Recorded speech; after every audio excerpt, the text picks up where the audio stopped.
The Joe Rogan Experience.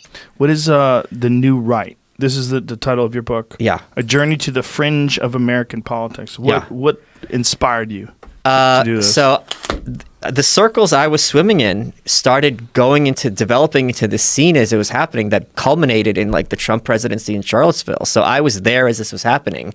What circles are we discussing? This kind of the anarchist circles, the what they call race realism, the racists, the alt-right.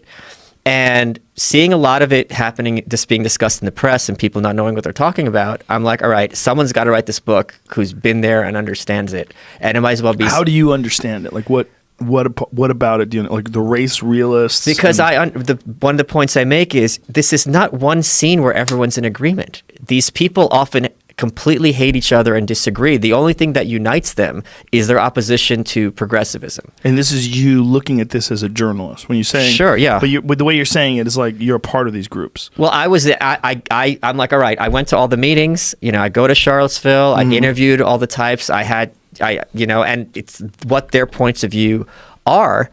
And if you're going to engage with this kind of thinking, which is somewhat prevalent on the fringes, you have to at least understand where they're coming from. And being dismissive gives a power. For sure. But what I want to say is, because I don't want people to misconstrue you.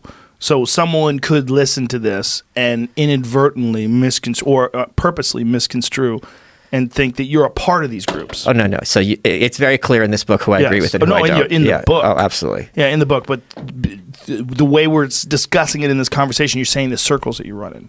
Yeah, because a lot of the people who I was friends with fell down this rabbit hole. They fell down the rabbit hole of Nazism, racism, really? Yes. And that's who that you were friends with fell down. I'm not naming. You don't want to say names. Yeah, and it was very disturbing. You knew them in real life? Correct. Wow. And it was very disturbing to watch as they start throwing out terms like HBD, NRX. What is that? Human biodiversity. That's their code word for different races, right? Human biodiversity right. is the code word for different races? Yes.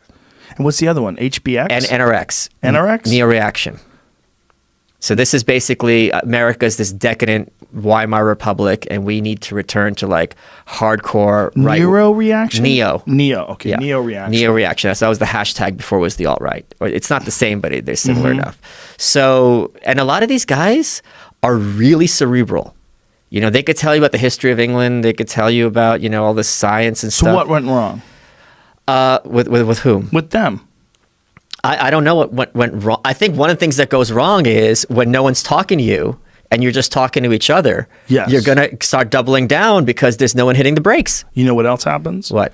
You say controversial things, people attack you, and then some people don't attack you. They support you. Yes. And then you gravitate towards those people that support you. Right, and then you get that endorphin rush. You get the light, yes. You start seeing that with people, and they start embracing really weird fringe ideas. They become a part of these fringe groups, and they get praised by these fringe groups, and then they elevate to virtue signal for that fringe group.